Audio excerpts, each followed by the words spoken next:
பெரியார் பற்றி பேசும்போது பாரதிதாசனுடைய வரிகள் ரொம்ப அருமையான ஒரு வரிகள். அந்த வரிகளை பதிவு பண்ணணும்னு ஆசைப்பட்றேன். தொண்டு செய்த பழுத்த பழம் தூயதாடி மார்பில் விழும், மண்டை சுரப்பு உலகுதலும், மனக்குயில் சிறுத்தையிலும் அவர்தான் பெரியார் அப்படின்னு சொல்லியிருக்காரு. அதாவது இந்த சமூகம் ஒரு 2000 ஆண்டு காலமாக இந்த நாட்டை வெறும் ஒரு 3% மக்கள் மட்டுமே இந்த 97% மக்களை அடிமைப்படுத்தி கொண்டிருந்த அந்த காலகட்டத்தில், அந்த 19ஆம் நூற்றாண்டு 20ஆம் நூற்றாண்டு இந்த வாக்கில் எவ்வளோ மிகப்பெரிய ஒரு சமூக சீர்திருத்தத்தை செஞ்சவர் பெரியார் அப்படின்னு சொல்ல முடியும். ரொம்ப குறுகிய வட்டத்தில் அவர் சொல்லிட முடியாது. ஏன்னா பெரியார் அவர் தொடாத டாப்பிக்கே இல்லை அப்படின்னு சொல்ல முடியும். அவர் சாதி ஒழிப்பு பற்றி ரொம்ப அதிகமாக பேசியிருக்காரு, பெண் விடுதலை பற்றி அதிகமாக பேசியிருக்காரு.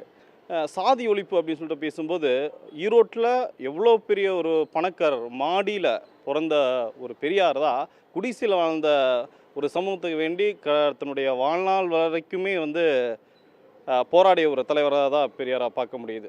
அவரோட மொத்த வாழ்நாட்கள் 34,433 நாட்கள். அதில் பெரும்பாலான நேரங்களை பேசுறதுக்கும் எழுதுறதுக்குமே பயன்படுத்தியிருக்காரு. பொதுநலமாக நம்மளோட நாட்டு மக்களுக்காக தான் அதை சொல்லியிருக்காரு. இது மட்டும் இல்லாமல் அவரோட மொத்த பயண தூரம் 15,12,000 கிலோமீட்டர். இது பூமியை முழுசாக 33 முறை சுற்றி வந்ததுக்கு சமமாக இருக்குது. இது எதுக்காக? எல்லாம் பெண் விடுதலை, சமூக விடுதலை, இதுக்காகத்தான் அதிகமாக அவர் சொல்லியிருக்காரு.